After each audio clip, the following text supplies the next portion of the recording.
Configure में हम पहले भी गए थे।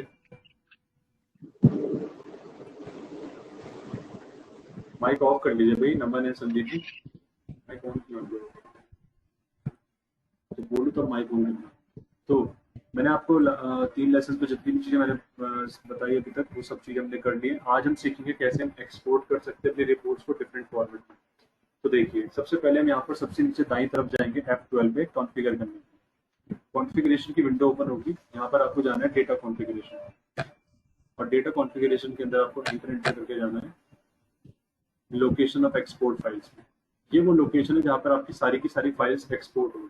तो मैं यहाँ पर एक लोकेशन टाइप कर देता हूँ, सी रेशियो स्लैश, सी मत करो, डी करो, D ratio slash 1245 patch reports. 1245 patch reports मैंने ऐसे लिख दिया। अब क्या होगा, जब भी मैं टैली के अंदर अपनी फाइल्स को किसी भी चीज को एक्सपोर्ट करूंगा ना, तो इसी लोकेशन पे जाकर सब एक्सपोर्ट होगी। देखो कैसे, एंटर करो इसको और इसको सेव कर दो। तो आपको कॉपी में नोट करना है लोकेशन ऑफ एक्सपोर्ट फाइल्स, ये आज हम पढ़ रहे हैं। इसको सेट करने से क्या होता है कि बाय डिफॉल्ट अब हमेशा हमारी लोकेशन सेट रहेगी, तो हमें टेंशन लेने की जरूरत नहीं है। आपका सारा का सारा काम यहाँ पे एक्सपोर्ट होता रहेगा, यहाँ जमा होता रहेगा। अब कह रहे do you want to restart tally, हमने कहा बिल्कुल हमें रीस्टार्ट करना है। देखते हैं जरा फोल्डर बनता ही नहीं बनता।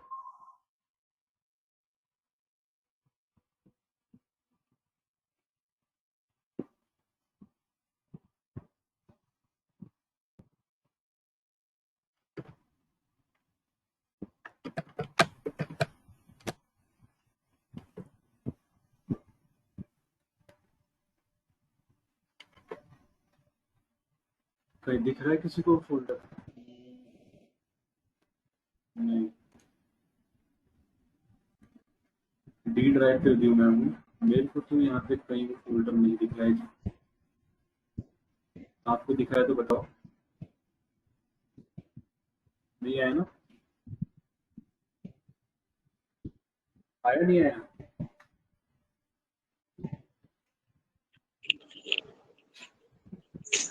दिख तो नहीं रहा सर। बता सकते हो क्यों नहीं आया? मान जाऊंगा जो बता देगा।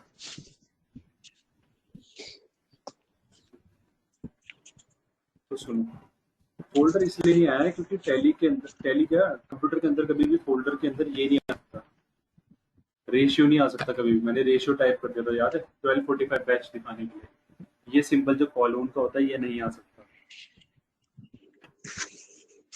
कुछ आया समझ में? इसीलिए टैली में वो नहीं बना होगा। तो दोबारा ट्राई करते हैं, F12 करेंगे, डेटा कॉन्फ़िगरेशन में जाएंगे। ये देखो, ये जो मैंने रेशियो टाइप करना है यहाँ पर, ये रेशियो नहीं करना था मुझे टाइप। इसको मैं हटाता हूँ यहाँ से,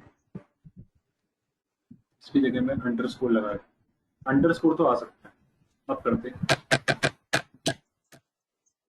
जैसे मैं यस करूंगा, चलो हम यहाँ पर फटाफट से देखने की चलते हैं। यहाँ पर आ जाना चाहिए। देखा कि नहीं? देखो।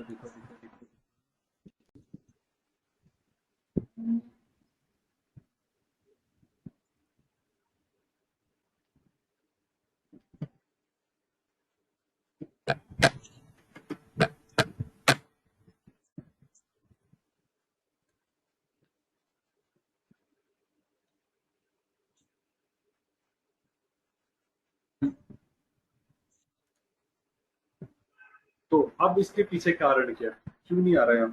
इसलिए नहीं आया अभी तक क्योंकि आपने अभी तक कोई भी फाइल एक्सपोर्ट ही नहीं करी। लोकेशन तो हमने सेट कर दिया F12 करके डेटा कॉन्फ़िगरेशन से, ये 1245 पैच रिपोर्ट्स डी ड्राइव के अंदर, और अभी तक हमने कोई फाइल ही एक्सपोर्ट नहीं करी। चलो फाइल एक्सपोर्ट करके देखते हैं। बैलेंस शीट पे जाओ, बी दबाओ, ऑल्ट F1 करो, और यहाँ पर F12 करो। F12 करके क्या होता है, कॉन्फ़िगरेशन, ये सब मैंने पढ़ा रखा है। प्रॉफिट और लॉस वाले ऑप्शन को यस कर लो, परसेंटेज को यस कर लो, और करेंसी के सिंबल को यस कर लो। बस आपकी बैलेंस शीट ऐसे आएगी। फिर आपने क्या करा था, बैलेंस शीट की फोटो खींच के मुझे भेजी थी। वो था एक छोटा सा तरीका जिसमें हम व्हाट्सएप के थ्रू भेजते हैं, पर अगर हमें प्रिंट आउट निकालना तो वो तरीका सही नहीं है। तो आपको क्या करना है, यहाँ पर बटन दिख रहा है ऑल्ट ई, इस बटन को प्रेस करना है, एक्सपोर्ट।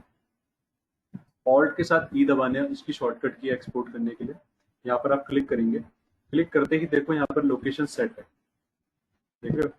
एक्सपोर्ट लोकेशन पूरी सेट है यहाँ पे, डी ड्राइव 1245 बैच रिपोर्ट। ये कैसे सेट है? क्योंकि हमने इसको सेट कर रखा है पहले से। आपको यस नहीं करना है, आपको तो पहले बैक स्पेस करना है। बैक स्पेस यानी कि नो करना है, तुरंत यस मत कर देना, यस कर दोगे तो एक्सपोर्ट हो जाएगा। तो नो क्यों करना है, उसके पीछे भी कारण है, बताता हूँ अभी। आपको बैक स्पेस करके नो इसलिए करना है गाइस, क्योंकि आपको फॉर्मेट चेंज करना है। देखो फॉर्मेट इसका यहाँ पर आपको पीडीएफ लेना है। पीडीएफ, पीडीएफ सबसे बेस्ट फॉर्मेट होता है, printable format, portable document format, PDF, ये लेना है। फिर आप एंटर करो, और यहाँ पर एंटर करके फाइल का नाम सेट कर सकते हो जो भी आपको रखना है। ठीक है, जैसे इसी मैं इसको बैलेंस शीट को इसी नाम से ही रख रहा हूँ, कुछ नहीं कर रहा हूँ इसमें। और ये ऑप्शंस को भी मैं नहीं छेड़ूंगा, क्यों? क्योंकि ये मैंने F12 करके इनेबल कर दिया, इनमें मैं कुछ नहीं छेड़ा छाड़ी करूँ। जब आप ऐसे ऐसे करके एंटर करोगे ना, एक्सपोर्ट करोगे, तो आपकी बैलेंस शीट एक्सपोर्ट हो जाएगी उस लोकेशन में। अब चलिए देखते हैं जरा आई या नहीं आई। तो देखो यहाँ पर अब जगह पड़ी है, देखो ये 1245 बैच रिपोर्ट्स नाम से एक फोल्डर भी क्रिएट हो गया, उसके अंदर गूगल क्रोम का साइन है, इसका मतलब ये पक्का हमारी पीडीएफ फाइल। डबल क्लिक करते हैं इसके ऊपर, तो आपकी बैलेंस शीट देखो एक्सपोर्ट हो गई प्रिंटेबल फॉर्मेट में, बिल्कुल नीट एंड क्लीन। देखिए आएगी अभी।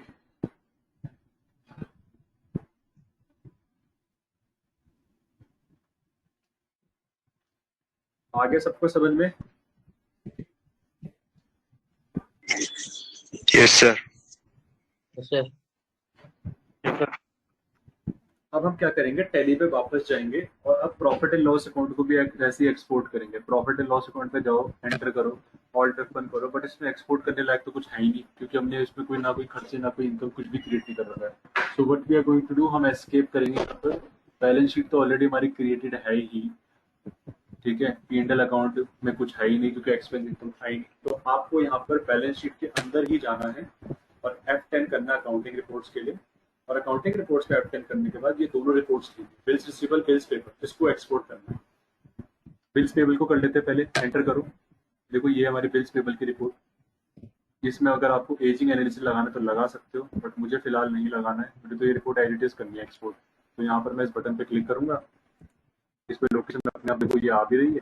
इस बार देखो पीडीएफ का फॉर्मेट भी आ रहा है, बट फिर भी मैं बैक स्पेस करूंगा, क्यों? उसके पीछे एक रीजन है। यहाँ देखो क्या लिखा हुआ है, फाइल का नाम। मेरी जो फाइल का नाम बनेगा ना, बिल्स डॉट पीडीएफ बनेगा, बिल्स डॉट पीडीएफ। तो मुझे ये नाम नहीं देना, मुझे कुछ और नाम देना है। तो मैंने इसका नाम दे दिया अकाउंट्स पेबल।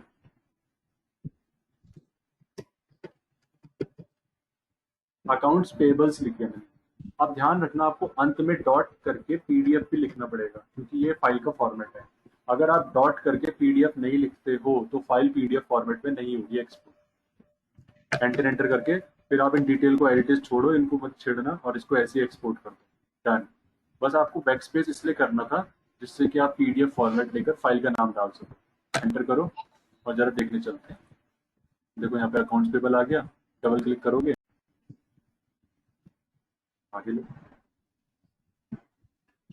आ रहा है समझ में? अब हम फाइल एक्सपोर्ट कर रहे हैं प्रॉपर तरीके से।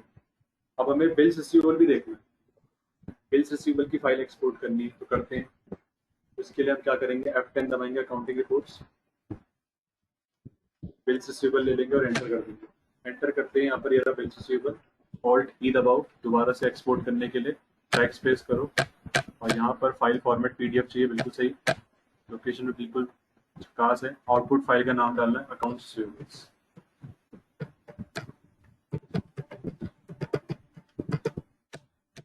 इस तरीके से आपकी फाइल एक्सपोर्ट हो जाएगी। देखिए, और बैलेंस शीट का नाम पे अच्छा सा लिखने के लिए आप इस पर क्लिक करके राइट क्लिक करो और इसको रीनेम कर दो और बैलेंस शीट के नाम को कैपिटल में लिख दो, बैलेंस शीट। तो देखो हमारी 3 फाइलें अच्छे से एक्सपोर्ट हो गई हैं और बढ़िया तरीके से, अब ये जैसा दिख रहा है वैसी प्रिंट भी हो। ठीक है जी, बहुत ही सिंपल था। हमने पहले क्या करा था, हमने पहले बेस बनाया था अपने काम के लिए। हमने पहले F12 किया था टैली में, ध्यान रखा होगा आपने। तो मैंने पहले F12 किया था। F12 करके मैं डेटा कॉन्फ़िगरेशन के अंदर गया था और यहाँ मैंने लोकेशन पहले सेट कर दी थी, क्योंकि मुझे पता था मैं बार बार लोकेशन दूंगा तो गड़बड़ हो सकती है। कुछ लोग क्या करते हैं, लोकेशन हर बार एक्सपोर्ट करने में देते हैं और उनकी फाइल इधर उधर कहीं चले जाती है, वो ढूंढ नहीं पाते। तो आपके लिए मैंने बेस बना दिया है पूरा। आप यहाँ पर जाइए, यहीं पे आपकी सारी फाइल एक्सपोर्ट, डोंट वरी। इसके बाद क्या करना है, जब एक्सपोर्ट हो जाएंगी तो आप उनको प्रिंट कर सकते हैं। अब कभी कभी प्रिंट करने में भी दिक्कत होती है, तो मैं आपको तरीका बताता हूँ प्रिंट कैसे करना है। पहली बात तो ये कि जो पीडीएफ फाइल है ना, ये हमेशा गूगल क्रोम दिखना चाहिए। अभी गूगल क्रोम अगर नहीं दिख रहा तो क्यों नहीं दिखता, मैं आपको बताता हूँ उसका पीछे कारण। मैं अगर इसको एक बार ओपन विद करूंगा ना ऐसे, जैसे मैं इस पर राइट क्लिक करता हूँ, सबसे नीचे प्रॉपर्टीज पे गया, अगर मैंने इसकी एप्लीकेशन चेंज कर दी यहाँ से, मैंने बोला ये फाइल ना मुझे इस वाली एप्लीकेशन नहीं बल्कि मुझे दूसरी एप्लीकेशन से इसको ओपन करना है, इसकी नोट पैड, तो यहाँ से देखोगे नोट पैड वाली फाइल बन गई। अब आप पता क्या बोलोगे, सर मेरी पीडीएफ फाइल खुल नहीं रही है, सर मेरी पीडीएफ फाइल में ना अजीब सा लिखा हुआ है। आप डबल क्लिक करके मुझे दिखा भी दोगे, सर पता नहीं क्या लिखा हुआ आ रहा है ये सब चीजें। ठीक है, तो आपकी पीडीएफ फाइल में कोई दिक्कत नहीं है, वो विद पीडीएफ फाइल है, बट उसका जो फॉर्मेट है ना वो चेंज हो चुका है, जो सॉफ्टवेयर में वो ओपन होती है वो सॉफ्टवेयर नहीं है। तो कभी भी ऐसी कोई दिक्कत होती है, क्योंकि मैंने देखी है स्टूडेंट्स के साथ प्रॉब्लम होती है, किसी की पीडीएफ फाइल वर्ड में खुलती है, किसी की पीडीएफ फाइल फोटोशॉप में, किसी की PDF file Windows media player में। उसका सॉल्यूशन क्या है, उसका सॉल्यूशन यही है, उस पीडीएफ फाइल में बस राइट क्लिक करो विंडोज, राइट क्लिक करके सबसे नीचे प्रॉपर्टीज पे आ जाओ। प्रॉपर्टीज पे जाने के बाद ऑप्शन आएगा आपका ओपन्स विद। ओपन्स विद का मतलब क्या होता है कि मुझे किस सॉफ्टवेयर से खोलना है। ये देखो नोटपैड है ना लिखा हुआ, तो मैं हमने बोला चेंज, मैंने बोला मुझे चेंज करना है, तो क्या लूंगा मैं इसमें से बताओ। Google Chrome. Google Chrome, Google Chrome. इस पे क्लिक कर दो, क्लिक करके ओके कर देना। अगर आप क्लिक करके ओके करते हो तो क्या होगा, बाय डिफॉल्ट हमेशा के लिए जब भी पीडीएफ फाइल दिखेगी वो गूगल क्रोम से open होगी। कोई भी पीडीएफ फाइल हो चाहे, आपने ये सेटिंग लगा दी। बट अगर आपने राइट क्लिक करके ओपन विद करके गूगल क्रोम किया होता तो वो केवल उसी मोमेंट के लिए गूगल क्रोम में ओपन होती, फिर अगली बार दोबारा नोटपैड में ओपन होती। ये ध्यान रख लेना मेरी बात में। ओपन विद में तब करते हैं जब हमें उस फाइल को किसी और सॉफ्टवेयर में खोलना हो, और प्रॉपर्टीज में जाकर वो चेंज तब करते हैं जब हमें बाय डिफॉल्ट करना हो हर बार। ये करके पता चलेगा जी, करके ही करना है। माइक ऑफ कर लो भाई, माइक किसके ऑन रहते हैं, माइक चेक करिए अपने। तो हमने तीनों फाइलें एक्सपोर्ट कर दी बिंदास, अब आपको तीनों फाइलें खोलनी है। बहुत आसान है, ये भी सीख लो। एक एक चीज सिखाऊंगा। सेलेक्ट करो पहले तीनों फाइलों को ऐसे, बहुत सिंपल है। कैसे करना है, ऐसे करना है सेलेक्ट, वैसे यहाँ कर्सर रखो, माउस का बटन दबाए रखो, फिर ड्रैग कर दो और छोड़ दो, सारी फाइलें सेलेक्ट हो गई। एक और काम कर सकते हो, कंट्रोल ए दबा सकते हो, कंट्रोल ए से भी सेलेक्ट हो जाती है, और फिर एंटर दबा दो। जैसे सारी सेलेक्ट होगी एंटर करो, तब देखते हैं क्या होता है। देखो तीनों फाइलें हमारी खुल गई, तीनों फाइलें खुल गई। बिल्स आउटस्टैंडिंग देखो ये खुल गया हमारा, ये भी खुल गई बैलेंस शीट, और ये भी बैलेंस शीट है। बहुत सिंपल। तो मैंने आपको सिखा दिया कैसे टैली की फाइल को प्रॉपर फॉर्मेट में एक्सपोर्ट करते हैं। बढ़ते हैं वाउचर एंट्रीज की तरफ, लेसन नंबर 4। लेसन नंबर 4 में हमें वाउचर एंट्रीज करनी है। वाउचर एंट्रीज क्या होती है, देखो वाउचर एक क्या है, वाउचर बहुत सिंपल है। जितनी भी आपको सामने एंट्रीज दिख रही है ना, इसमें बस हमें डेबिट क्रेडिट करना है। डेबिट क्रेडिट वही चीज थी जो हमने पहले पढ़ी थी प्रेजेंटेशन में, डेबिट क्रेडिट करना है एंट्रीज को। पर ये वाउचर क्या होता है, वाउचर असल में वह जगह होती है जहाँ पर उस एंट्रीज को आप नोट करो। इस बात को ध्यान से समझना, बहुत डीप स्टेटमेंट में बोलने वाला हूँ कि जब हम स्कूल का वर्क करते हैं तो स्कूल का वर्क हम कहाँ करते हैं, कॉपीज में करते हैं। ठीक है, उन कॉपीज को हम डिफरेंट बनाते हैं, इंग्लिश की कॉपी में इंग्लिश का काम, मैथ्स की कॉपी में मैथ्स का काम, साइंस की कॉपी में साइंस का काम, आर्ट्स की कॉपी में आर्ट्स का काम। बट चारों में एक चीज कॉमन होती है, चारों में पेजेस होते हैं। ठीक है, उसी प्रकार से जर्नल एंट्री करते वक्त अगर आप चाहे कोई भी एंट्री करो, उसमें डेबिट क्रेडिट तो आपको जरूर मिलेगा। बस फर्क इतना सा है, आपको वो अलग अलग कॉपीज में करना है। अलग अलग कॉपीज का मतलब होता है अलग अलग वाउचर्स। क्यों करना है खुद ही सोचो। आप इंग्लिश का कॉपी काम इंग्लिश की कॉपी में ही क्यों करते थे, ये चेक करने के लिए कि कल के दिन अगर मुझे इंग्लिश की पढ़ाई करनी है तो इंग्लिश की कॉपी में ही जाऊंगा। उसी प्रकार से, बिल्कुल उसी तरीके से टैली के अंदर जो वाउचर्स बने हैं, उन वाउचर्स में एंट्रीज हम इसीलिए करते हैं डेबिट क्रेडिट, क्योंकि हम कल के दिन उसी वाउचर का रजिस्टर खोलकर उसी वाउचर से संबंधित सारी एंट्री देखना चाहते हैं। यही कारण है जिसका, कोई कारण नहीं तो डेबिट और क्रेडिट तो हमें आता ही है। ठीक है जी, यानी कि वाउचर आपको बस चूज करना है, डेबिट क्रेडिट तो आपको आता ही है। इसमें आपको ये घबराने की जरूरत नहीं है कि रिसिप्ट होता है, पेमेंट होता है, कॉन्ट्रा जनरल, वो तो बस वाउचर के नाम है। करते हैं जी से। लेसन नंबर 4 वाउचर एंट्रीज में पहली तारीख को क्या हो रहा है, हम 2500 रुपए प्रिंटिंग इन कैश पे कर रहे हैं। तो 4 वाउचर होते हैं आपके, रिसिप्ट, पेमेंट, कॉन्ट्रा जनरल। कौन से वाउचर में एंट्री होगी है बताइए।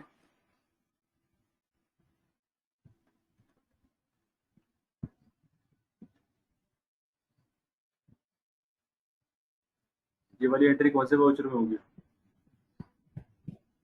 जनरल ये एंट्री होगी आपकी पेमेंट वाउचर, जनरल तो इसमें पैसा पे कर रहे हैं। पेमेंट बहुत टाइम लगा दिया है। इस वाली एंट्री को कौन से वाउचर में करेंगे?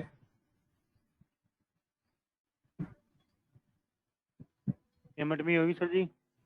पेमेंट में है ये सर। वाली एंट्री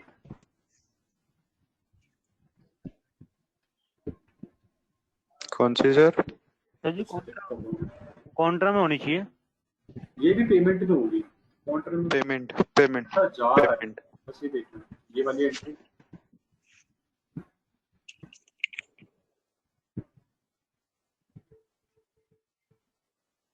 कॉन्ट्रा सर। कॉन्ट्रा नहीं होगी, है रिसिप्ट होगी है, क्योंकि आपको चेक मिला है एक्सिस बैंक। अब एक्सिस बैंक का जो चेक है वो कैश नहीं है, जिसको आप जी सर। जमा करेंगे। तो आपको ये ध्यान रखना है, हमें क्या लगता है कि चेक बैंक पे डिपॉजिट करना है Contra entry, that is absolutely wrong. क्योंकि चेक बैंक में जमा करना दैट मीन्स कि आपका बैंक का बैलेंस बढ़ेगा। तो आपको जो चेक मिला है उसके थ्रू आपका बैंक का बैलेंस बढ़ेगा, और आपका बैंक अकाउंट एक्सिस नहीं है, आईसीआईसीआई है। तो लोग इसमें गलती क्या करते हैं, वो एक्सिस का भी खाता बनाते हैं। अरे एक्सिस का खाता क्यों बनाना है? एक्सिस का खाता तो मैं तब बनाता था जब मेरा खाता एक्सिस में था। तो आपकी एंट्री रिसिप्ट में है, रिसिप्ट। कॉन्ट्रा में तब होता है जब पैसा बैंक पे जमा करते हैं, पैसा बैंक से निकालते हैं, या फिर एक बैंक से दूसरे बैंक में पैसा ट्रांसफर करते हैं, बस। इसके अलावा कॉन्ट्रा नहीं होता। अगला बताइए जी, ये कौन से वाउचर में होगी? रिसिप्ट रिसिप्ट में ये वाली एंट्री सर कॉन्ट्रा ये होगी कॉन्ट्रा में, क्योंकि इसमें बैंक में पैसा जमा कर रहे हैं। ये वाली एंट्री बताओ। ये कॉन्ट्रा है सर, आईसीआईसीआई। सर पेमेंट है वाली। ये वाली स्टेशनरी पेमेंट पेमेंट है सर ये। इसके पेमेंट पीछे वाली सर ये पेमेंट भी पेमेंट है। पेमेंट में, और ये वाली सर ये भी पेमेंट है। ये जर्नल वाउचर में जाएगी। इसमें पैसा जा नहीं रहा, ये एक एडजस्टमेंट एंट्री है। ध्यान से देखो, पैसा कहाँ जा रहा है? पैसा जा ही नहीं रहा। हम तो अपना इंश्योरेंस का खर्चा एडजस्ट कर रहे हैं, प्रीपेड इंश्योरेंस। ये जर्नल वाउचर की एंट्री है डियर। अगली एंट्री कौन से वाउचर में? सर ये भी जनरल। ये भी जनरल में होगी, क्योंकि हम इसमें एडजस्ट कर रहे हैं। हमने एम्प्लॉय को लोन दिया था ना, उस लोन से हम अपनी सैलरी, उसकी सैलरी एडजस्ट कर। ये वाली सर ये पेमेंट है सर ये। पेमेंट पेमेंट ये वाली रिसिप्ट रिसिप्ट ये वाली पेमेंट सर ये पेमेंट। ये वाली सीधी सी जवाब है। Journal sir payment. ये कौन से में होगी? Journal journal. और ये कॉन्ट्रा कॉन्ट्रा। कॉन्ट्रैक्ट। बस अब कॉपी पेन निकालो, मैं आपको एक चीज नोट कराता हूँ, फटाफट से नोट करो।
ठीक है भैया, 8 वाउचर्स है, बहुत ही इंपॉर्टेंट वाउचर्स, सारे के सारे पूरा टैली इसके अंदर है।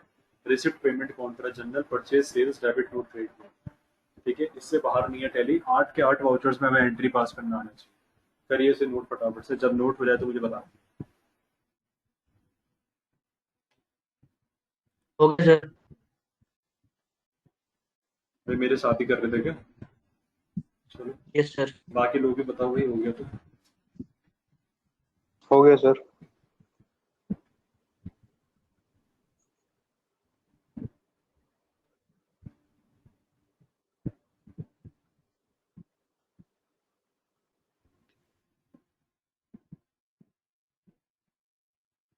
जी आपका हो गया?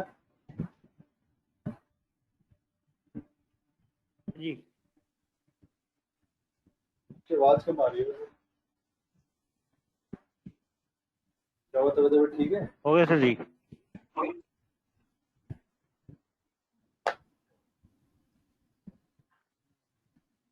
चलिए जी, तो इन वाउचर्स का मतलब भी समझा देता हूँ, ऐसा नहीं कि लिखवा के मैं छोड़ दूंगा। वाउचर होता क्या है? Voucher it is a place where we record transactions. बहुत सिंपल है, ऐसी जगह जहां पर हम ट्रांजेक्शंस को रिकॉर्ड करते हैं। टाइप्स ऑफ वाउचर्स, कितने प्रकार के वाउचर्स होते हैं? हाँ, इसको थोड़ा सा मैं और अच्छा लिख सकता हूँ। It is a place where we record computer, हाँ ये लिखना है कंप्यूटराइज्ड। चलो इसको ऐसे करते हैं, सिंपल है। It is the place where we record transactions. ठीक है। टाइप्स ऑफ वाउचर्स, पहला वाउचर होता है रिसिप्ट वाउचर। रिसिप्ट वाउचर की पहचान क्या है? लोग बोलते हैं पैसा आता है, ये आता है, वो आता है, बहुत सिंपल बोलो इसको। रिसिप्ट वाउचर क्या रिकॉर्ड करता है? Money in transactions. जिन भी ट्रांजेक्शंस के अंदर मनी इन होता है, इन मतलब आ रहा होता है पैसा, चाहे वो कैश के रूप में है, चाहे वो बैंक के रूप में है। आपको अगर सिंपल सा ये दिख रहा है कि भैया इसमें तो पैसा आ रहा है, तो आंख बंद करके रिसिप्ट वाउचर चूज करो, F6 शॉर्टकट की दबाओ और एंट्री पास कर दो डेबिट क्रेडिट। पेमेंट वाउचर क्या होता है? जहां पर मनी आउट होता है, पैसा जाता है, इसकी शॉर्टकट की F5। कॉन्ट्रा वाउचर वे होता है जहां पर आप मनी को डिपॉजिट करते हो या विड्रॉ करते हो बैंक से। ठीक है, बैंक से पैसा विड्रॉ करना भी कॉन्ट्रा होता है, बैंक में पैसा जमा करना भी कॉन्ट्रा होता है। इसका शॉर्टकट है F4। जर्नल वाउचर की पहचान है कि इसमें हम क्रेडिट ट्रांजेक्शन्स को रिकॉर्ड करते हैं, जो भी हमारी उधार की एंट्रीज होती है, जैसे कि फर्नीचर खरीदा उधार में, ठीक है, और एडजस्टमेंट एंट्री जैसे कि बैड डेब्ट्स हमारे रिकवर्ड हो गए, प्रोविजन बनाया हमने, डेप्रिसिएशन चार्ज करा, ठीक है, तो ऐसी संबंधित एंट्री जनरल वाउचर में आती है। इसका शॉर्टकट की होता है F7। यहाँ तक तो आपकी अकाउंटिंग आपको आ जाएगी, रिसिप्ट, पेमेंट, कॉन्ट्रा, जनरल से अकाउंटिंग वाला टैली तो खत्म है। परंतु इन्वेंट्री वाला टैली करने के लिए हमें नीचे जाना पड़ता है, परचेज सेल्स वाउचर में। परचेज वाउचर वे होता है जहां पर हम रिकॉर्ड करेंगे गुड्स परचेज करने वाली ट्रांजेक्शन। जब हम गुड्स खरीद रहे होते हैं तो हम परचेज वाउचर ही चूज करते हैं, जिसका शॉर्टकट होता है F9। और सेल्स वाउचर का इस्तेमाल तब करना है जब हम रिकॉर्ड करेंगे गुड्स सोल्ड वाली ट्रांजेक्शन, जहाँ पर हम गुड्स को बेच रहे हैं। आप चाहे आप पैसों में बेचो या फिर आप उधार में बेचो, डजेंट मैटर, बेचना तो बेचना हुआ ना। इसका शॉर्टकट होता है F8। उसके बाद आता है डेबिट नोट और क्रेडिट नोट। डेबिट नोट वाले वाउचर वह होते हैं जहाँ पर आप रिकॉर्ड करते हो परचेज रिटर्न वाली ट्रांजेक्शन। परचेज रिटर्न वाली ट्रांजेक्शन डेबिट नोट वाउचर में होती है, इसका शॉर्टकट होता है कंट्रोल F9। ठीक है, ये मैं आपको समझा भी सकता हूँ कंट्रोल F9 क्यों होता है, बहुत सिंपल है, क्योंकि परचेज वाउचर में F9 होता है, तो परचेज रिटर्न वाला वाउचर जो डेबिट नोट वाला वाउचर है उसमें कंट्रोल F9 होता है। इतना सिंपल है। क्रेडिट नोट वाले वाउचर में क्या होगा? रिकॉर्ड करेगा सेल्स रिटर्न की ट्रांजेक्शन, इसमें होगा कंट्रोल F9। तो आपका पूरा का पूरा टैली मैंने एक तरीके से समराइज वे में भी आपको समझा दिया। चलिए चलते हैं एंट्री पास करने।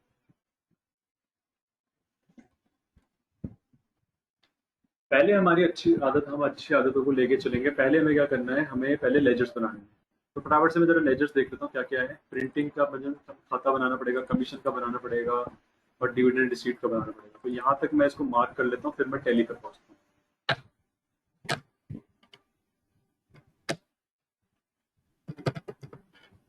पहले मैंने क्या करा? इनडायरेक्ट एक्सपेंसेस लिखा, मल्टीपल लेजर की स्कीम। जानबूझ के मैं ऐसा कर रहा हूँ कि मुझे एक बारी में काम निपटाना है और आपको शॉर्टकट तरीका समझा, क्योंकि आपको टेली 9 पे आता है ऑलरेडी लेजर्स बनाना। तो मल्टीपल लेजर की मैंने स्क्रीन यूज करी गाइस, और अंडर ग्रुप इनडायरेक्ट एक्सपेंसेस दिया। यहाँ पर मैंने प्रिंटिंग कमीशन तो देख लिया जी। हम अगर प्रिंटिंग और कमीशन के लिए पैसा पे कर रहे हैं, दैट मीन्स 100% हमारे लिए खर्चा ही होगा। तो यहाँ पर मैंने सिंपली लिखा प्रिंटिंग और फिर लिखा कमीशन। तो देखो दो एंट्रीज की मैंने लेजर्स बना दिया। डिविडेंड रिसीव्ड हमें नहीं बनाना है, हमारी इनकम होती है। अब खर्चे को ढूंढना है केवल, क्यों? क्योंकि अभी मैं खर्चे वाले ग्रुप में हूँ, तो मैं सारे खर्चे के एंट्रीज लेजर्स बनाना चाहता हूँ। ठीक है, तो जरा देखते हैं। और अगले खर्चे का नाम क्या है, सोचो। स्टेशनरी। Very good. अगला स्टेशनरी। और बताओ। Telephone bill sir. ना, टेलीफोन बिल नहीं है, ये आपका करंट लायबिलिटी भूल गए। ये हमने बैलेंस शीट में बनाया था। देखो देखो ये देखो। सर आउटस्टैंडिंग है। ये आउटस्टैंडिंग है सर। हाँ, इसलिए आपको जल्दी भी बोलना है और स्मार्टली भी बोलना है। स्टेशनरी मैंने नोट कर लिया माइंड में। अगला बताओ।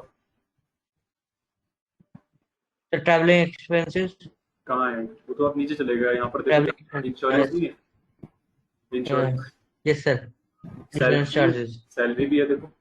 आप अगर इसका मतलब stationery, insurance, yes sir. Salary, पहले मैं ये बना देता हूँ, ठीक है, मैं भूल जाऊंगा नहीं तो।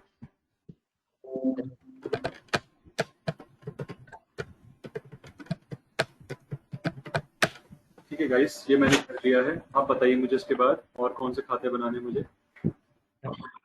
Travelling expenses. और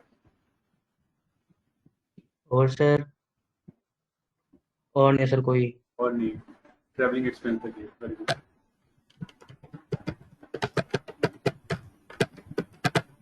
तो इसी के साथ आपने 6 लेजर्स बना लिए एक ही बारी में, सारी एंट्रीज को देखते हैं। ठीक है, इसको बोलते हैं स्मार्ट वर्क। नहीं तो एक एक करके अगर मैं बनाता, कितना टाइम वेस्ट हो जाता हूँ, सोचो। तुमने एक ही झटके में पूरे के पूरे लेसन के सारे खर्चे के लेजर्स बना। अब समय आता है इनकम्स के लेजर बनाने का, तो इसलिए मैं क्रिएट करूंगा और इनडायरेक्ट इनकम चूज करूंगा। अब इनकम के लेजर्स कौन कौन से हैं जो मेरे को इनकम दे रहे हैं, देखते हैं। एक तो है डिविडेंड रिसीव। देखो यहाँ पे डिविडेंड हमें रिसीव हो रहा है। अगर डिविडेंड हम कमा रहे हैं तो इसलिए कमा रहे होंगे क्योंकि हमने पैसा लगाया होगा शेयर्स में, पक्का 101%। देखो, शेयर्स में पैसा लगाया आपने 22,54,500, तो उसका आपको डिविडेंड मिल गया। तो डिविडेंड आपकी कमाई हो गई। और उसके अलावा कोई कमाई है और तो मुझे कहीं कुछ कमाई नहीं दिख रही। बस रिसीव की हमारी इनकम।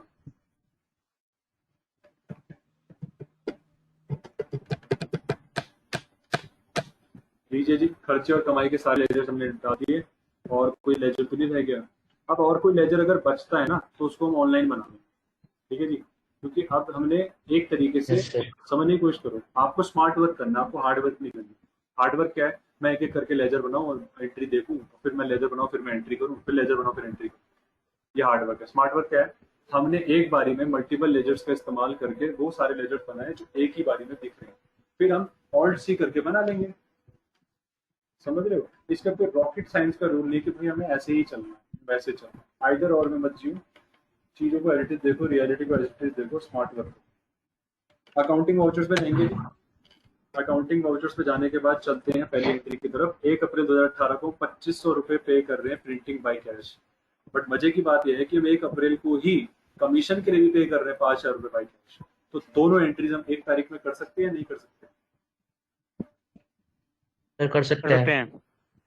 कर सकते हैं कर सर। सकते हैं, पर मत करना। उसके पीछे कारण ये है कि अगर ये कर दिया आपने तो होगा ये। देखो, हमें क्यों नहीं करना है एक साथ? क्योंकि अगर आपने कर दिया तो डे बुक के अंदर आपको प्रिंटिंग शब्द दिखेगा, कमीशन भी दिखेगा। ठीक है, और अगर ये एक साथ गिवन होते तो मैं एक साथ कर देता। करने को कर लो, कोई दिक्कत नहीं है, पर मैं अभी नहीं कर रहा हूँ क्योंकि मुझे कुछ सिखाना है ऐसे सिखाते। तो मैंने यहाँ पर F2 दबाया, 1/4 लिखा, P लिखा केवल और R लिखा। तो देखो प्रिंटिंग मेरा ये रहा। एंटर दबाया, ऑल्ट टैप करके अमाउंट चेक करी, 2500 रुपये यहाँ दिखाई रहा है। ठीक है जी, 2500 रुपये उतारो, डेबिट करो। तो क्रेडिट क्या आ जाएगा? Cash, CASH, cash. कैश। खत्म। नरेशन डाल देना और यहाँ पर हम एंट्री को सेव कर देंगे। नरेशन में डाल देता हूँ।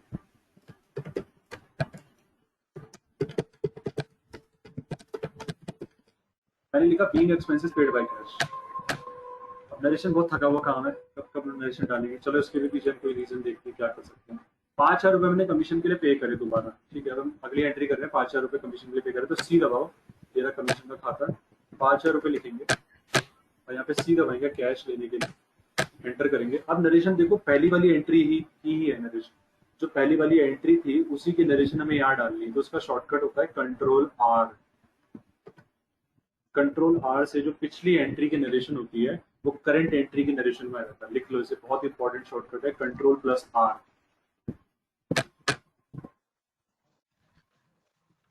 अब हम 65,000 रुपये रणवीर लिमिटेड को पे कर रहे हैं चेक के द्वारा। रणवीर लिमिटेड को आप चेक के द्वारा 65,000 रुपये पे कर रहे हो और चेक नंबर भी गिवन और बिल का रेफरेंस नंबर है P0123। करते हैं इसे। पर डेट 2 अप्रैल है तो पहले डेट चेंज करेंगे। F2 दबाओ, एंटर कर दो इस पे, R दबाओ, रणवीर लिमिटेड आ जाएगा। कितना पैसा उसको टोटल देना है? 2,54,100, तो 65,000 रुपीज लिखेंगे, एंटर। अगेंस्ट रेफरेंस लेंगे, पहला बिल ही है देखो P0123 वाला। अगेंस्ट रेफरेंस हमें क्यों लेना है? क्योंकि ये जो एंट्री है ना, ये पास्ट की एंट्री है, ध्यान समझना। अगेंस्ट रेफरेंस हम तब लेते हैं जब पास्ट के जो बिल नंबर से उनका एडजस्टमेंट करना होता है। न्यू रेफरेंस तब लेते हैं जब आज के दिन हम कोई परचेज या सेल कर रहे हैं। ऑन अकाउंट तब लेते हैं जब कोई बिल नंबर मेंशन ही ना हो, कुछ भी मेंशन ना हो। एडवांस तब लेते हैं जब हम एडवांस से पेमेंट या रिसीव कर रहे हो किसी भविष्य की एंट्री के लिए, तो भी आपको अगेंस्ट रेफरेंस ही लेना है।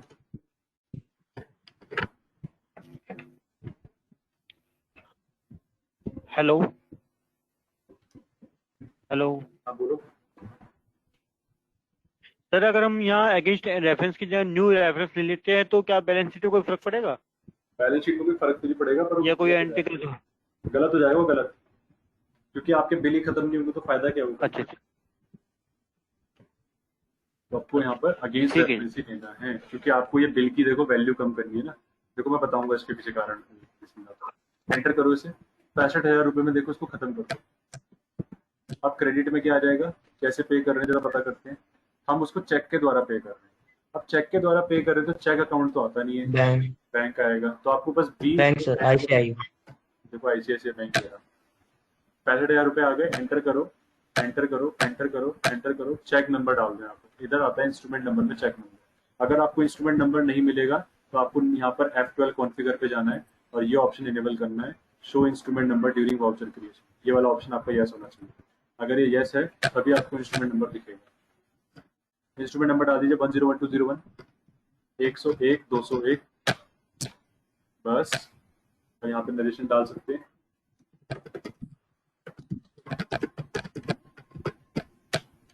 अब ये नरेशन डालने के बाद हमने एंट्री करी। अब मेरे से जैसे इन्होंने क्वेश्चन पूछा था संदीप जी ने कि हमें यहाँ पर न्यू रेफरेंस नहीं डाल सकते क्या, तो देखो क्यों नहीं डालना। अगर आप बैलेंस शीट में जाओगे, ऑल्ट F1 करोगे, अब आपको लगेगा पेमेंट तो हो ही रही है ना, क्योंकि सन्डी क्रेडिटर्स के अंदर रणवीर लिमिटेड का बैलेंस कम हो रहा है। पहले कुछ और था, 2 लाख से ऊपर था, 1,89,100 है। बट केवल इतना ही काफी नहीं है। F10 करके अगर आप अकाउंटिंग रिपोर्ट चेक करोगे और बिल्स पेबल अपने चेक करोगे तो आप ये देखोगे कि बिल्स पेबल के अंदर वो वाला बिल जो था रणवीर लिमिटेड का वो गायब हो चुका है, P0123 जो पहले था इससे। अब वो नहीं है। अब वो क्यों नहीं है? क्योंकि आपने उसकी पेमेंट कर दी अगेंस्ट रेफरेंस। तो यहाँ से भी तो रिफ्लेक्शन आना चाहिए ना रिपोर्ट्स में। कहीं पता चला हम अपने सप्लायर्स को डिटेल भेज रहे हैं और पता चला उसके अंदर कि रणवीर लिमिटेड ये कह रहा है कि भाई आपने तो पहले वाला बिल भी मेरे को दिखा रखा, मैंने तो पेमेंट कर दी थी। वो क्यों दिखा रहा होगा? क्योंकि जिस अकाउंटेंट ने एंट्री पास करी वो अगेंस्ट रेफरेंस नहीं ले रहा था, वो न्यू रेफरेंस ले रहा था। पढ़ते हैं अब आगे। अब हमने 2 अप्रैल 2018 को 5,000 रुपये रिसीव करे डिविडेंड के रूप में। चेक ये रहा, चेक नंबर 156201, और वो चेक हमने बैंक में जमा कर दिया और हमारा बैंक है ICICI बैंक। तो आपको बस इतना समझना है कि आपके ICICI बैंक का बैलेंस बढ़ गया, ये नहीं समझना कि एक्सिस बैंक का चेक मिला। इसको ध्यान से समझना होता है। एक्सिस बैंक का चेक आपके लिए बस एक पेपर है, ये समझ लो। आप टैली में उसकी कोई पहचान नहीं बना सकते। लोगों को लगता है एक्सिस बैंक का खाता बना दो, पर वो गलत है बिल्कुल, क्योंकि एक्सिस बैंक के खाते का मतलब क्या है कि आपका उस एक्सिस बैंक में एक्चुअल में खाता है, बट ऐसा नहीं है। इसीलिए आपको ICICI बैंक डेबिट करना है, क्योंकि ICICI बैंक में आपका खाता है और एक्सिस बैंक के चेक की वजह से आपका ICICI बैंक का बैलेंस बढ़ेगा। तो वाउचर में सर उसमें नरेशन में शो कर सकते हैं, नरेशन में शो कर सकते। हाँ कर सकते हैं। नरेशन में नहीं, एक जगह मैं और बताऊंगा, वहां पे भी शो करना होता है, बताऊंगा। अब F6 दबाओ, receipt yes sir. Receipt voucher में आपको जाना है और 2 अप्रैल 2018 के लिए F2 करके 2.4 लिख दो। अब यहाँ पे क्रेडिट पूछ रहा है। क्रेडिट में हम क्या डाल देंगे जी? क्रेडिट में डाल देंगे जिससे हमें पैसा मिल रहा है, वो है डिविडेंड। डिविडेंड आ रहा है ना हमारे पास, तो मैंने यहाँ पे यस सर। लिखा और डिविडेंड रिसीप्ट का खाता देखो ये रहा। क्रेडिट पूछता है, पहले ध्यान रखना। जब पेमेंट वाउचर में जाओगे तो वो आपसे पहले डेबिट पूछेगा, रिसिप्ट वाउचर आपसे क्रेडिट पूछेगा, क्योंकि वो पैसा आने का सोर्स जानना चाहता है आपसे पहले। ऐसा इसलिए बनाया गया टैली के अंदर। देखो तरीका तो डेबिट क्रेडिट होता है पहले एंट्री का, पर टैली वालों ने ये समझा कि अगर हम अपने यूजर्स को बार बार डेबिट डेबिट बोलेंगे ना तो इरिटेट हो जाएंगे, वो सोचेंगे यार हर बार डिजिट वाउचर में एक ही चीज पूछता है, पहले कैश डेबिट करो, बैंक डेबिट करो। तो पहले रीजन पूछना, तो रीजन पूछ रहा है वो, देखो वो आपसे पहले कारण पूछा है पैसा आने का। इसलिए आपको डेबिट क्रेडिट में नहीं उलझना है। कुछ बच्चे क्या समझते हैं ये डेबिट है, ये डेबिट नहीं, ये क्रेडिट है, मैं क्रेडिट कर रहा हूँ। डिविडेंड रिसीट का जो अमाउंट है वो कितना है, 5,000 रुपये, और आईसीआईसीआई बैंक से वो डेबिट हो गया, खत्म। इंस्ट्रूमेंट नंबर यहाँ डाल दो, इंस्ट्रूमेंट नंबर क्या आ जाएगा, 156201, 156201। यहाँ पर पूछेगा बैंक का नाम, तो यहाँ आपको डालना है स्पेस बार दबा के, स्पेसिफाई करना है बैंक का नाम, ऐसे क्लिक करके एंटर, और यहाँ लिखना है आपको एक्सिस बैंक, कि वो जो चेक था वो एक्सिस बैंक का, इधर आएगा जी एक्सिस बैंक। डिविडेंड रिसीव्ड, बस इतना ही रखो, नंबर भी डाल दिया, एंटर करके इसको नरेशन में डाल दो।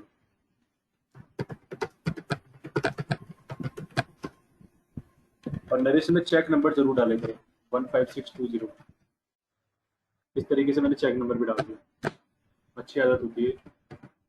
बढ़ते हैं आगे। अभी प्राइवेट लिमिटेड से हमें 1,30,000 रुपये डिपोजिट हमारे पास आए चेक के द्वारा। चेक था यूबीआई बैंक का, union bank of India. Bill number, जिस बिल नंबर के अगेंस्ट था वो बिल नंबर ये है, और आईसीआईसीआई बैंक में जी हमने डिपोजिट कर दिया। बहुत सिंपल है। क्या होगा डेबिट, क्या होगा क्रेडिट, बताना है एंट्री में। सर अभी तो क्रेडिट होएगा और सर डेबिट आईसीआईसीआई होगा। बिल्कुल ठीक है।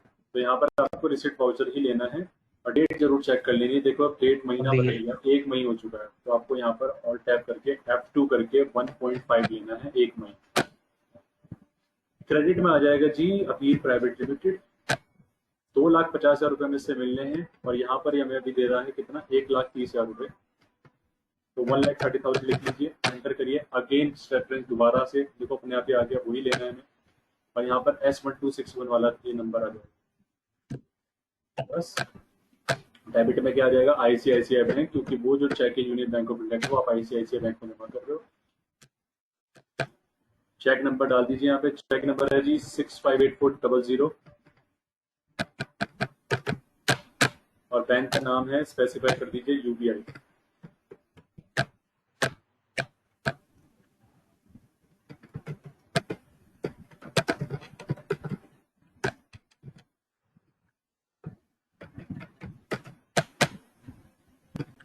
देखिए जी कैसे हमारी धीरे धीरे करके रिपोर्ट्स में बदलाव आ रहा है। अब है 1 मई की एंट्री, 15,000 रुपये हमने आईसीआईसीआई बैंक में डिपोजिट। चलिए मैं करता हूँ इसे। मैंने F4 दबाया इसके लिए, F2 दबाया, 1 मई सेट किया, जहाँ तक मुझे लग रहा है 1 मई डेट है, बिल्कुल से 1 मई डेट है। अब मैं जब 15,000 रुपये जब हम बैंक में डिपॉजिट कर रहे हैं आईसीआईसीआई बैंक में, तो हमारा क्रेडिट क्या होगा, डेबिट क्या होगा, ये बताओ। सर कैश क्रेडिट होएगा और डेबिट बैंक होएगा आईसीआईसीआई। बिल्कुल सही। कैश क्रेडिट क्यों क्रेडिट होगा? कैश होएगा हाँ, क्योंकि असेट कम होती है क्योंकि तो सर क्रेडिट कैश होती जा है। रहा है ना हमारे पास। असेट कम होती है तो क्रेडिट होती है, असेट बढ़ती है तो डेबिट होती है। दोनों की दोनों हमारी एसेट्स हैं। एक असेट कम हो रही है वो है कैश, और एक असेट बढ़ रही है वो है बैंक। तो हम यहाँ पर कैश को क्रेडिट कर देंगे 15,000 रुपये से, और आईसीआईसीआई को डेबिट कर देंगे। यही वो जगह है जहाँ पर लोग सबसे ज्यादा गलती करते हैं। देखो एंट्री करने की हमारी जो आदत है, बोलने की आदत है, बोलने की आदत क्या है, आईसीआईसीआई टू कैश, यही है ना। तो लोग पता क्या करते हैं, एंट्री करते वक्त मैं आपको बताता हूँ, जो मेरे स्टूडेंट्स गलती करते हैं वो ये समझते हैं कि जो ऊपर दे रखा है वो डेबिट है, और जो नीचे दे रखा है ना वो क्रेडिट है। क्योंकि उनकी आदत हमेशा एंट्री बोलने में क्या है, आईसीआईसीआई टू कैश, यानी कि वो ये नहीं देखते डेबिट क्या है क्रेडिट क्या है। वो उनका समझने का मतलब ये है कि जो ऊपर होता है ना वो हमेशा डेबिट होता है। पर क्या अभी ऐसा है?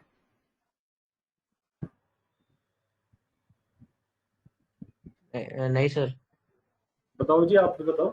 इस केस में आपको साफ साफ दिख रहा है कि जो ऊपर है वो क्रेडिट है, क्योंकि यहाँ पे सीआर लिखा तो है। और अगर आप एंट्री को बोलोगे आईसीआईसीआई टू कैश तो हमेशा फंसे रहो। आपको हमेशा बोलना है, क्या बोलना है हमेशा, आपको एंट्री को बोलना है आईसीआईसीआई डेबिट टू कैश। अगर आप डेबिट वर्ड बोलते हो तो आपको अनकॉन्शियसली, एक तो आप कॉन्शियसली क्या देखोगे, ये देखोगे कि जी आईसीआईसीआई बैंक डेबिट होना चाहिए, तो देखो ये तो क्रेडिट है, ये तो गलत हो रहा है। तो कभी भी एंट्री को कैश टू कैपिटल करके नहीं बोलना चाहिए, उसमें बहुत बड़ा ट्रैप है, लोग फंस जाते हैं। फिर कैश टू कैपिटल से कभी एंट्री सेव नहीं होती।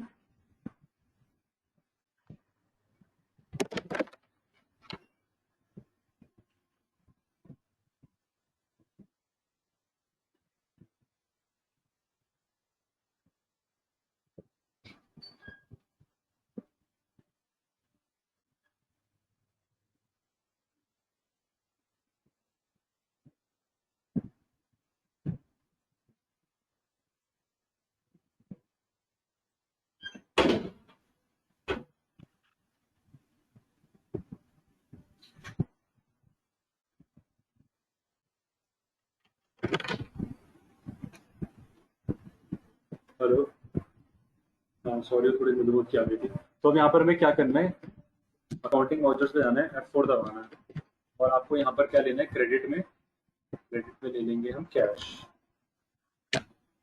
कैश आ जाएगा जी 15,000 रुपये और डेबिट में आ जाएगा ICICI बैंक। मान लीजिए मैंने यहाँ पे गलती कर दी, मैंने कैश ले लिया गलती से 1.5 लाख और एंट्री को मैंने सेव भी कर दिया,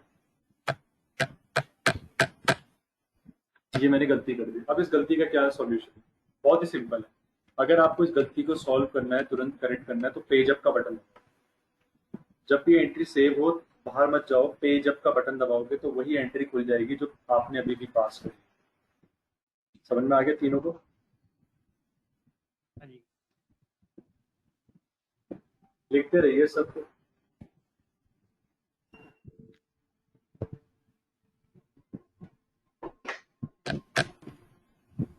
यहाँ पे 15,000 लिखना है और अब वो पूछ रहा है आपसे डेनोमिनेशन। डेनोमिनेशन का मतलब क्या होता है, कितने रुपए के कितने नोट है। मैंने बोला 2,000 के, देखो भाई 7 नोट है, 7 दूनी 14 और 500 के 2 नोट है, तो हो गए 15,000। तो जब हम बैंक में पैसा जमा करते हैं तो इसी तरीके से हम रिकॉर्ड करते हैं अपनी डिपॉजिट स्लिप में। बैंक का नाम यहाँ पे डाल दो, जिस बैंक में पैसा जमा कर रहे हो जी, वो तो बैंक का नाम ICICI है, ठीक है जी, डालो ICICI। अच्छा। रिसीव्ड फ्रॉम डाल दो, किससे रिसीव कर रहे हो पैसा। हमने बोला किससे रिसीव नहीं कर रहे हो, तो हमारा खुद का पैसा है तो उसको छोड़ो। नरेशन डालो। Bank cash deposit.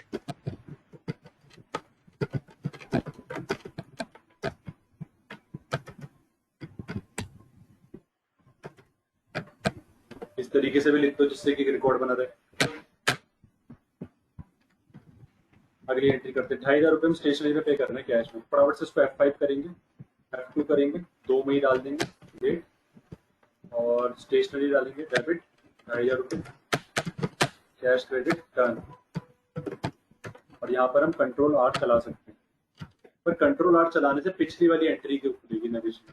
पिछली वाली एंट्री की तो मैं नहीं खुली थी, इसलिए हम खुद से लिखेंगे बीइंग एक्सपेंसेस पेड। बस ज्यादा कुछ बड़ा लिखने की जरूरत नहीं है नरेशन में। 35,000 रुपये पे करना है आउटस्टैंडिंग टेलीफोन बिल के लिए। अब यहाँ पर हमें 35,000 रुपये जब पे करने हैं आउटस्टैंडिंग टेलीफोन बिल के लिए, तो ध्यान आपको ये रखना है कि आउटस्टैंडिंग टेलीफोन बिल आपके लिए एक लाइबिलिटी है। आउटस्टैंडिंग एक्सपेंसेस के अंदर देखो आउटस्टैंडिंग टेलीफोन बिल है ये रहा, तो ये खत्म हो जाएगा जब पे करोगे। बी दबाओ वाउचर्स के लिए, F5 दबाओ, फिर आपको यहाँ पर क्या करना है, आउटस्टैंडिंग टेलीफोन बिल के लिए 2 में ही चूज करना है 2.5 आउटस्टैंडिंग टेलीफोन बिल 35,000 रुपये ले लीजिए। क्रेडिट में क्या आ जाएगा, ICICI बैंक। इंस्ट्रूमेंट नंबर जो 181202 है, हाँ, एक्चुअली में जो इंस्ट्रूमेंट नंबर है ये गलत है। ये गलत मैं क्यों बता रहा हूँ, खुद ही सोचो जरा ध्यान से, या आपको भी दिमाग में आ जाना चाहिए था। अगर आप रणवीर लिमिटेड को जब पे कर रहे थे तो आप अपने बैंक से कर रहे थे, बिल्कुल सही। आपने अपनी चेकबुक यूज करी, बिल्कुल सही। तो चेकबुक का जो पहला चेक था वो 101,201 है, तो अगला चेक ये कैसे हो सकता है 181,202। 181,202 तक आने के लिए तो पता नहीं कितने चेक लग जाएंगे। समझ में आ रहा है सबको? ठीक है, तो ऐसा हो ही नहीं सकता। 101,202 होगा शायद। हाँ, ऐसा हो ही नहीं सकता कि ये जो चेक है 181,202 रहे। तो आपको सिर्फ एक्सप्रेस करके 0 कर देना, कंट्रोल एस। तो ये बेसिक सी चीजें भी पता होनी चाहिए। इंस्ट्रूमेंट नंबर डाल दो 101,202 बस। अब यहाँ पर हम एक बार Ctrl+R करके देखते हैं क्या होता है। बीइंग एक्सपेंसेस पेड आ रहा है, तो आपको एक्सपेंसेस के जस्ट यहाँ पर आना है और यहाँ लिख देना है आउटस्टैंडिंग। आउटस्टैंडिंग एक्सपेंसेस पेड लिख दो, डन।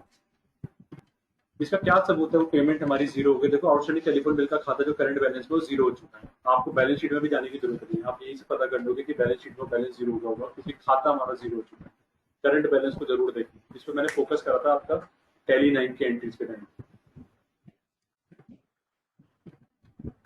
अगली एंट्री है जी ये वाली, प्रीपेड इंश्योरेंस हमारा करंट ईयर के इंश्योरेंस से एडजस्ट हो रहा है। यानी कि आपका एक प्रीपेड इंश्योरेंस नाम का खर्चा था जो असेट थी 15,120 रुपये। चेक करते हैं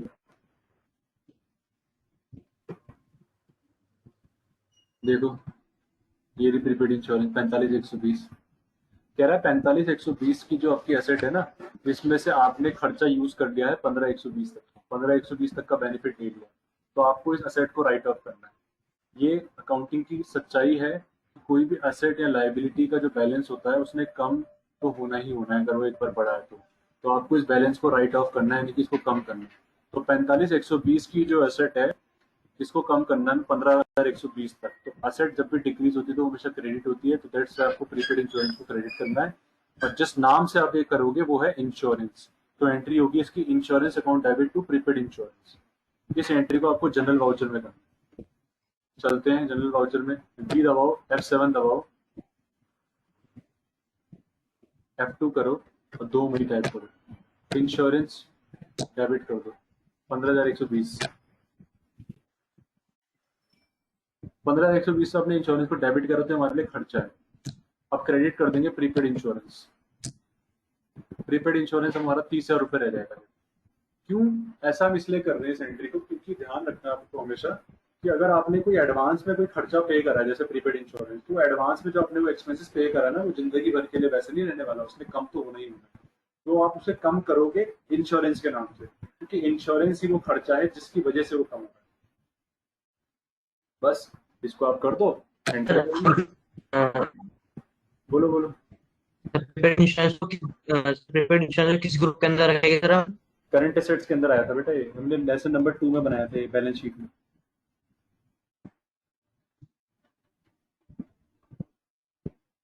ठीक है,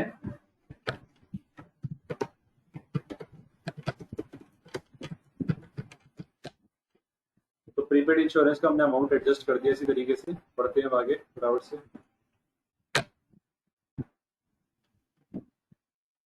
अब हमारा जो लोन टू एम्प्लॉय है, देखो हमने एम्प्लॉय को 50,000 रुपए का लोन दिया था। हमने एम्प्लॉय को जो लोन दिया था वो चेक करते हैं कहाँ पे आएगा। देखो ये लोन एंड एडवांसेस में 1,58,400 रुपए का एम्प्लॉय को लोन दिया। अब एम्प्लॉय को सैलरी देने की बारी आ गई।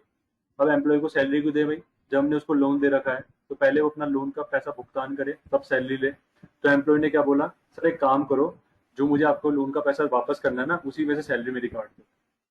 यानी कि अब इस लोन के पैसे को हम कम करेंगे सैलरी नाम के कंसिडरेशन से। तो सैलरी हमारे लिए डेबिट हो जाएगा और ये एसेट हमारी क्रेडिट हो जाएगी 50,000 रुपये से। जब ऐसा होगा तो देखते हैं क्या होगा। वाउचर में जाएंगे, F7 करेंगे जनरल वाउचर में,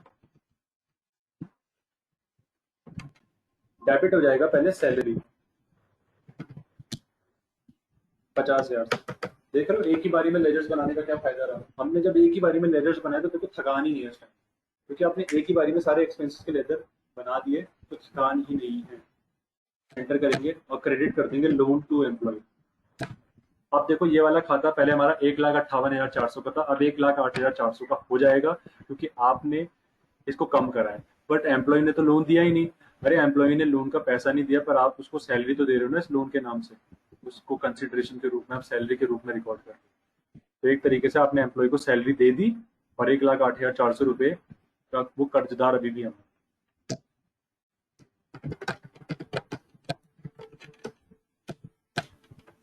बीइंग सैलरी एडजस्टेड करके मैंने डाल दी नरेशन बस। उसके बाद 9,000 रुपए में आउटस्टैंडिंग रेंट के लिए पे करने बाय कैश। F2 करेंगे, यहाँ पर पेमेंट वाउचर में 1.6 लिखेंगे। आउटस्टैंडिंग रेंट जो हमारा है वो 16,500 रुपए, हम 9,000 दे रहे हैं तो बचा 7,500 रुपए। क्रेडिट में आ जाएगा कैश बस।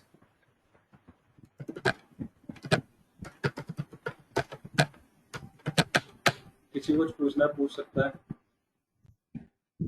अब 1 जून को क्या हुआ, 2 लाख रुपए में रिसीव हो रहे हैं सूरज लिमिटेड से, चेक नंबर भी गिवन है और चेक हमें मिल रहा है HDFC बैंक का, क्योंकि सूरज का खाता HDFC बैंक में ही है। इस बिल के अगेंस्ट वो दे रहा है। चेक को हमने ICICI बैंक में जमा कर दिया सिंपली। क्या एंट्री होगी इसकी, F6 दबाओ पहली बात तो, फिर F2 दबाओ, डेट चेक करो, डेट क्या है 1 जून है, 1.6 लिखो, क्रेडिट में ले लो सूरज लिमिटेड। 3.5 लाख रुपए उससे मिल रहे हैं। कितना दे रहा है वो हमें, 2 लाख रुपए। 2 लाख लिखो यहाँ पे।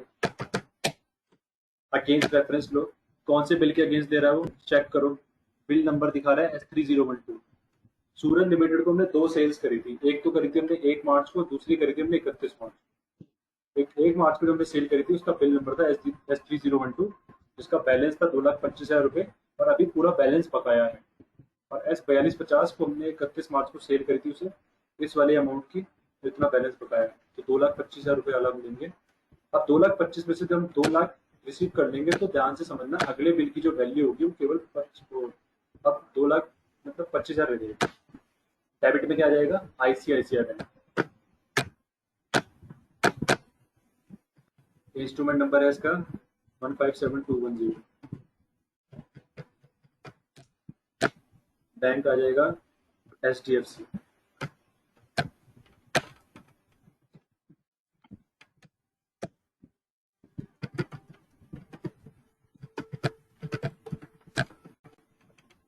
वन 157,210 चेक का नंबर है।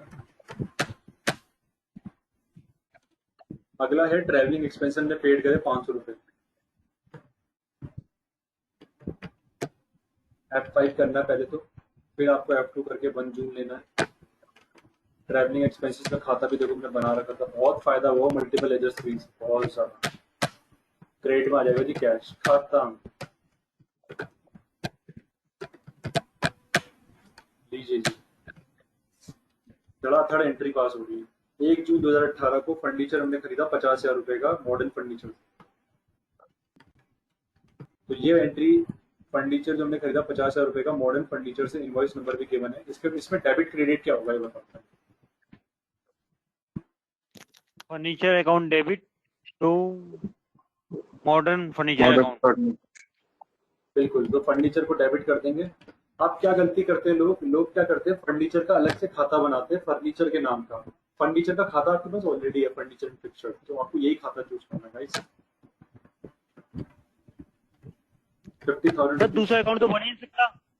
हाँ, बनेगा, क्यों नहीं बनेगा, फर्नीचर के नाम से बन सकता है, फर्नीचर एंड फिक्सर्स के नाम से नहीं बन सकता। अच्छा अच्छा। क्रेडिट में क्या आ जाएगा जी, क्रेडिट में आ जाएगा मॉडर्न फर्नीचर। अब देखो MO लिखूंगा तो मॉडर्न फर्नीचर के लिए स्पेलिंग एरर आ रहा है, तो इसी के लिए मैं कह रहा था ऑनलाइन लेजर में। अब जाकर ऑनलाइन लेजर की नौबत आ गई, अब जाकर सेकंड लास्ट एंट्री, तब तक ऑनलाइन लेजर की नौबत ही नहीं थी। इसका मतलब ये है कि जो हमने मल्टीपल लेजर वाला काम किया वो था गेम चेंजर। ऑल्ट सी करो, यहाँ पर मॉडर्न फर्नीचर नाम लिखो, ये हमारा क्रिएटर्स है,